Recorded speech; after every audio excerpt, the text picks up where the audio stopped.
وَلَوْ أَنَّهُمْ آمَنُوا وَاتَّقَوْا لَمَثُوبَةٌ مِّنْ عِندِ اللَّهِ خَيْرٌ، اگر یہ لوگ صاحب ایمان متقی بن جاتے تو اللہ تعالیٰ کی طرف سے بہترین ثواب انہیں ملتا اگر یہ جانتے ہوتے۔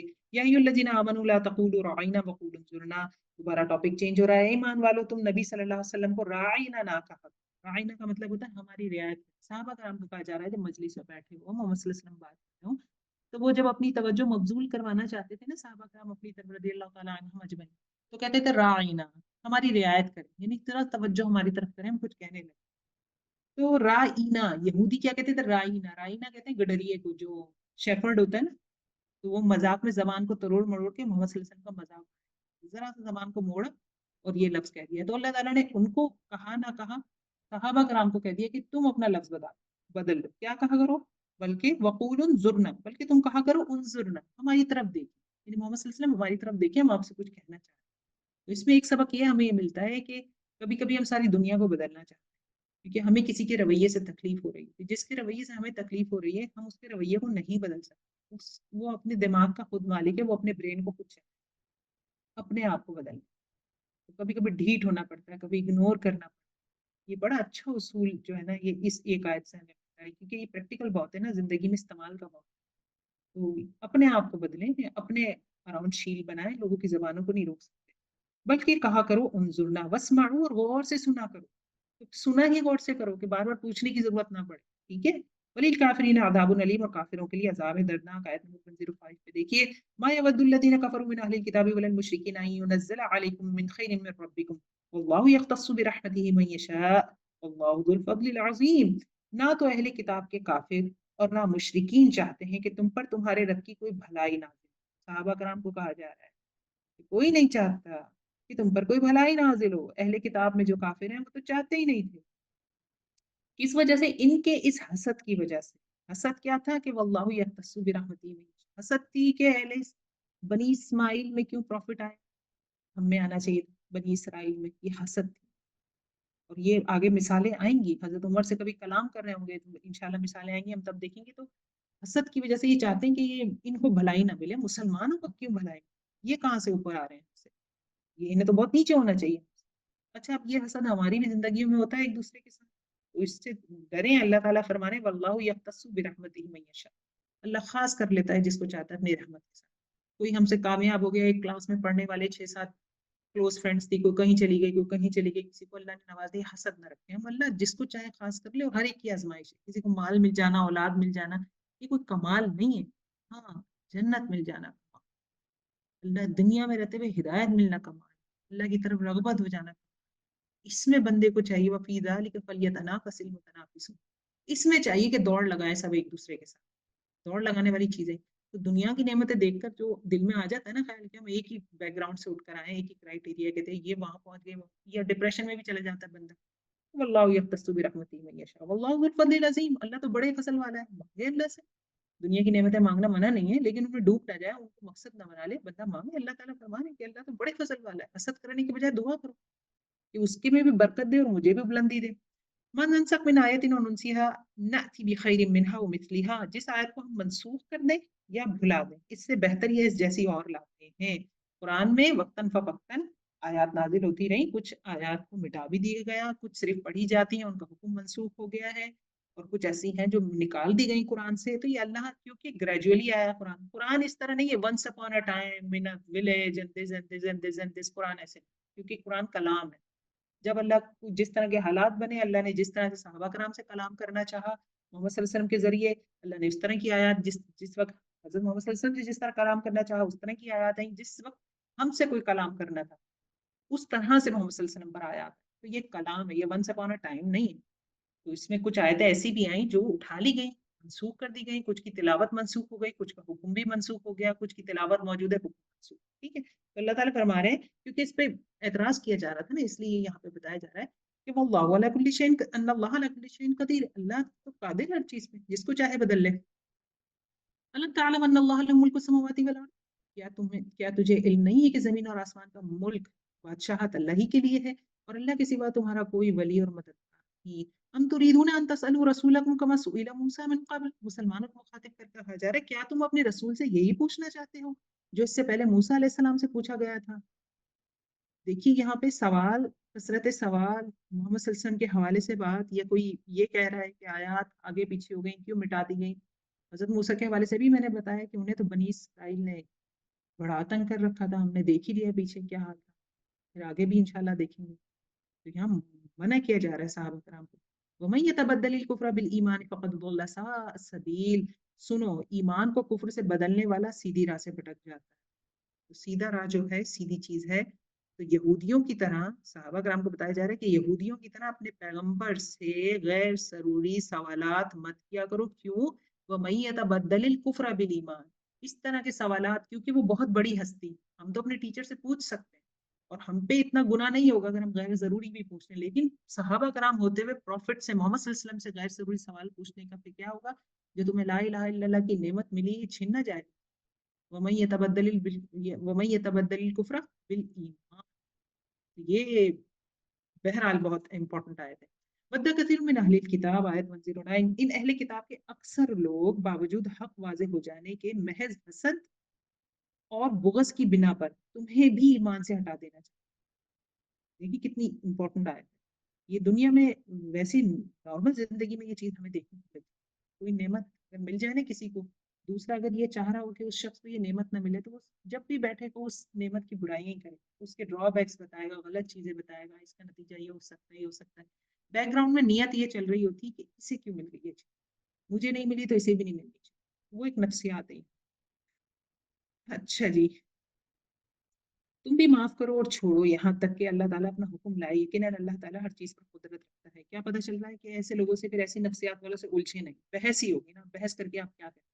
آپ اس نفسیات کو سمجھیں اور فعفو وصفحوا، درگزر کر دو، اگنور کر دو ایسے لوگوں کی باتیں. آپ کو پتہ ہے آپ صحیح جگہ پہ، آپ صحیح چیز کر رہی ہیں، اس پہ ٹکے.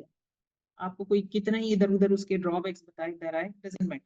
واقعی الصلاۃ وآتوا الزکاۃ، اور تم نماز قائم کرو اور زکات دیتے رہا کرو. جو کچھ بھلائی تم اپنے لیے آگے بھیجو گے، وما تقدموا لانفسکم من خیر تجدوه عند اللہ.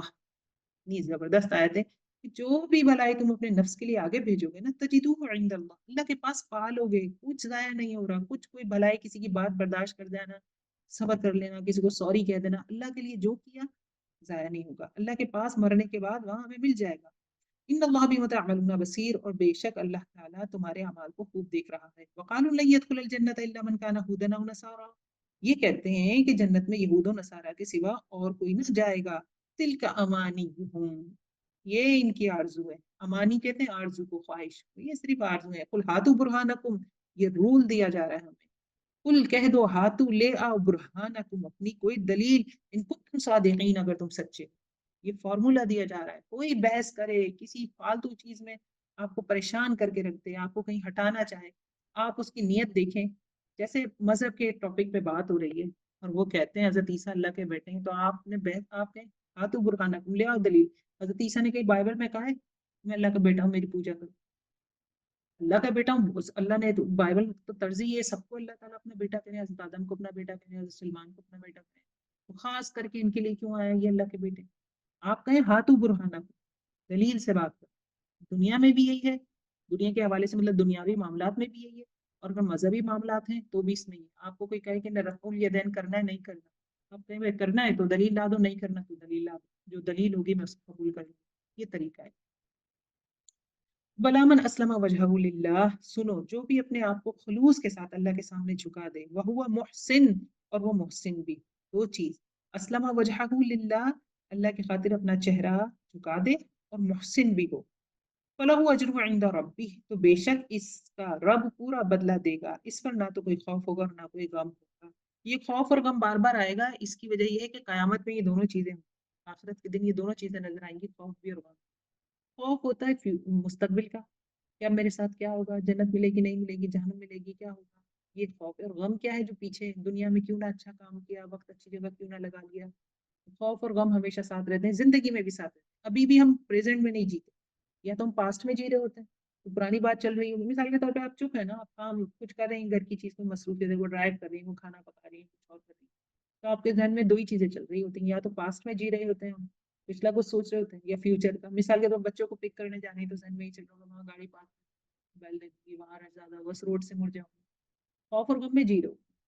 جو پریزنٹ پہ جیتا ہے نا بندہ، پھر وہ اصل میں وہی جیتا ہے کیونکہ وہ پریزنٹ کو یوٹیلائز کر لیتا ہے۔ وقالت اليهود ليست النصارى على شيء، یہودی کہتے ہیں کہ نصرانی حق پر نہیں ہے۔ وقالت النصارى، اور نصرانی کہتے ہیں ليست اليهود على شيء، یہودی شک پہ نہیں، یہودی حق پر نہیں ہے یا کسی چیز پر نہیں ہے۔ وہم یتلون الکتاب، جبکہ وہ کتاب پڑھتے ہیں۔ کذالک قال الذین لا یعلمون مثل قولہم، حالانکہ یہ سب لوگ تورات پڑھتے ہیں اسی طرح انہی کی جیسی بات پہ علم بھی کہتے ہیں۔ یہ کون ہے؟ یہ کفار جن کے پاس کتاب نہیں، وہ بھی یہی کہہ رہے ہیں کہ کوئی حق پہ نہیں ہے، ہم حق پہ ہیں۔ واللہ یحکم بینہم یوم القیامۃ، تو قیامت کے دن اللہ ان کے اس اختلاف کا فیصلہ ان کے درمیان کر دے گا۔ تو اصل مذہبی اختلافات کا فیصلہ یہاں پہ یہودی نصارہ کفار کو ہٹا کے ہم اپنے وہ رکھ لیتے ہیں جو فرقے ہم نے بنائے رکھے ہیں، تو پھر اصل جو فیصلہ ہو جائے گا نا، ہم جتنی دلیل ہمیں ملے قل ہاتوا برہانکم، قرآن حدیث سے جتنا قریب قریب چیزیں ملے اس حساب سے زندگی گزاریں۔ ہاں کون حق پہ کون نہیں ہے یہ اللہ تعالیٰ آخرت میں ہی فیصلہ کریں گے۔ مذہبی اختلافات کا اصل فیصلہ وہی ہونا ہے۔ ومن اظلم ممن منع مساجد اللہ ان یذکر فیہا اسمہ وسعی فی خرابہا، اس شخص سے بڑھ کر ظالم کون ہے جو اللہ تعالیٰ کی مسجدوں میں اللہ تعالیٰ کے ذکر کیے جانے کو روکے اور ان کی بربادی کی کوشش کرے۔ ایسے لوگوں کو خوف کھاتے ہوئے ہی اس میں جانا چاہیے۔ ان یدخلوها الا خائفین، مسجدوں کے کاموں کے لیے رکھیں، فرقہ بندی کے لیے نہیں رکھیں، بچوں کو مسجدوں سے نہیں بھگائیں۔ آج کے بچے جب مسجد میں ان کا ہلکا پھلکا شور سنائی دے تو خوش ہوں۔ مرد حضرات نماز پڑھ رہے ہوتے ہیں، پیچھے عورتوں کی صرف صفیں ہوتی ہیں یا مسلح مختلف ہوتا ہے، بیچ میں حجاب ہوتا ہے، بچوں کے رونوں کی آواز آتی ہے، تو مردوں کو چاہیے وہ غصہ نہ کھائیں۔ کیوں کھا رہے غصہ؟ وہ مستقبل کے مرد ہیں، آج وہ مسجد سے مانوس ہوں گے تو کل کو آئیں گے۔ عورتیں پریشان ہو جاتی ہیں، تراویح کے درمیان تلاوت سنائی نہیں دے رہی، بچوں والی عورتوں کو پہلی بات کو خیال کرنا چاہیے کہ وہ ایسی جگہ پہ کھڑی ہوں، بچہ زیادہ رو رہا ہے، نفلی نماز ہے، گود میں اٹھا لیں، باہر چلی جائیں سلام پھیر کر، انہیں خود خیال کرنا چاہیے۔ لیکن اگر اس کے باوجود بھی ڈسٹربنس ہے تو کوئی منہ نہ بنائے، نہ ڈانٹیں عورتوں کو جو بچوں کے ساتھ آ رہی ہیں مسجد میں۔ اللہ کا مسجدوں سے انہیں مت ڈرائیں کہ وہ واپس نہ پلٹیں، ماں بھی ڈرے گی، بچے بھی ڈریں گے۔ وہ بچے دوبارہ کیوں آئیں گے اس مسجد میں جہاں ماں کی بے عزتی کی؟ تو اس سے بڑھ کر ظالم کون ہے جو اللہ کی مسجدوں میں اللہ تعالیٰ کے ذکر کیے جانے کو؟ چھوٹی آیت نہیں ہے، بہت بڑی آیت ہے، یہ بہت کامن بیہیویئر ہے ہم سب کا، تو ہم کر گزرتے ہیں اس طرح سے دیکھنا، ڈانٹ دینا، بچوں کو ڈانٹنا، بچے ڈر جاتے ہیں۔ اولئک ما کان لهم ان يدخلوها الا خائفین، ایسے لوگوں کو خوف کھاتے ہوئے ہی اس میں جانا چاہیے، ان کے لیے دنیا میں بھی رسوائی اور آخرت میں بھی بڑا عذاب ہے۔ وللہ المشرق والمغرب، اور مشرق اور مغرب کا مالک اللہ ہی ہے، تم جدھر بھی منہ کرو ادھر ہی اللہ کا ہے۔ اللہ تعالیٰ کی اللہ تعالیٰ کشادگی اور وسعت والا اور بڑے علم والا ہے۔ وقالوا اتخذ اللہ ولدا، یہ کہتے ہیں کہ اللہ تعالیٰ کی اولاد ہے۔ بل لہ ما فی السماوات والارض، نہیں بلکہ وہ پاک ہے، زمین و آسمان کی تمام مخلوق اس کی ملکیت میں ہے۔ کل لہ قانتون، اللہ اور ہر ایک اس کا فرما بردار۔ کیا درخت، کیا بادل، کیا بارش، آسمان، سورج، ستارے، سیارے، زمین کی مٹی، ہوا، یہ میرے ارد گرد پڑی ہوئی ساری چیزیں، لیپ ٹاپ، یہ فلاورز، یہ پرنٹر، یہ موبائل، یہ لیپ ٹاپ، حتیٰ کہ یہ قلم، سب چیز کل لہ قانتون، ہر چیز، ہر ایک کل میں ہر آ جاتا ہے، ہر نکیر آئے، ہر ایک اس کا فرما بردار ہے۔ بدیع السماوات والارض، وہ زمین اور آسمان کا ابتدا کرنے والا ہے۔ وَإِذَا قَضَىٰ أَمْرًا، جب وہ کسی معاملے کا فیصلہ کرتا ہے، فَإِنَّمَا يَقُولُ لَهُ كُن، تو اس چیز کو کہتا ہے کہ ہو جا، فَيَكُونُ، وہ چیز ہو جاتی ہے۔ جی ہم اپنا سبق اتنا ہی رکھتے ہیں انشاءاللہ، تھوڑا سا کام رہتا ہے، ہمارا وقت ہو گیا، انشاءاللہ اسے اگلے نشست میں ختم کریں گے۔ ہماری آیات میں ہے 117، انشاءاللہ اللہ رب العزت قبول کرے۔ کلاس ختم کرتے ہیں۔ بارک اللہ لی ولکم فی القرآن العظیم ونفعنی وإیاکم بالآیات وذکر الحکیم۔ ربنا تقبل منا انک انت السمیع العلیم وتب علینا انک انت التواب الرحیم، وبحمدک نشہد ان لا الہ الا انت نتوب الیک۔ السلام علیکم ورحمۃ اللہ۔